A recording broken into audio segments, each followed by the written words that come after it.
নমস্কাৰ সকলোকে মোৰ অন্য এটা মিনি ব্লগলৈ স্বাগতম জনাইছোঁ সকলোকে বহুত দিনৰ মূৰত আজি মিনি ব্লগ দিলোঁ চাওকচোন এই পৰিৱেশটো আৰু এইখিনি জেগা চিনি পাইছেন নাই কমেণ্ট কৰিব মই বাৰু কৈ দিম আৰু আমি গৈ আছোঁ পবিতৰা অভিমুখে আৰু এই চাওকচোন ইমান ধুনীয়া প্ৰকৃতিৰ প্ৰতিকূলৰ মাজে মাজে আমিবোৰ বহুত ধুনীয়া এটা পৰিৱেশ আৰু ইয়াতে মহাৰ ডিউটি আৰু আমি আহিলোঁ এয়া পবিতৰালৈ পবিতৰা সকলোৱে চিনি পাইছেগে হুলমা দলংখনৰ বিষয়ে বা অহাসকলে জানে নোহাসকলেও জানে প্ৰায় আজিকালি মোবাইলত পাই থাকে আৰু পৰিৱেশটো সঁচাকৈ বহুত বেছি ভাল লাগিলে সকলোফালে সেউজীয়া আৰু সকলোফালে উদ্ভিদ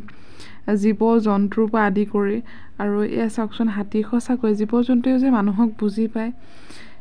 ইমানেই বেছি ভাল লগা এটা পৰিৱেশ বহুত বেছি ভাল লাগিলে আৰু দঁতাল হাতী বুলি এটা যে শব্দ কয় দঁতাল হাতী মই আজি নিজ চকুৰে দেখিলোঁ আৰু সঁচাকৈ ভাল লাগিলে অনুভৱ কৰিব পাৰিছোঁ আৰু সেয়া চাওক গড় মানে চবফালে গড়ে গড় হৈ আছে আৰু তাৰ মাজতে অকণমান সন্ধিয়া সময় ভাটিবেলাৰ সময় অকণমান তুলিব চেষ্টা কৰিলোঁ সেইটো উৎপল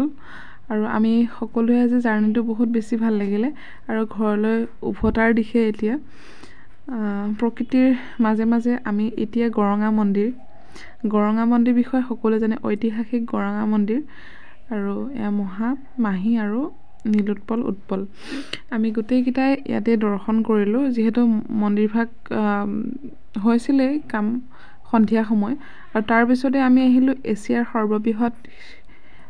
গণেশ বাবাৰ মূৰ্তিভাগত মূৰ দোৱালোঁ আৰু তাৰপিছত ঘৰ বাই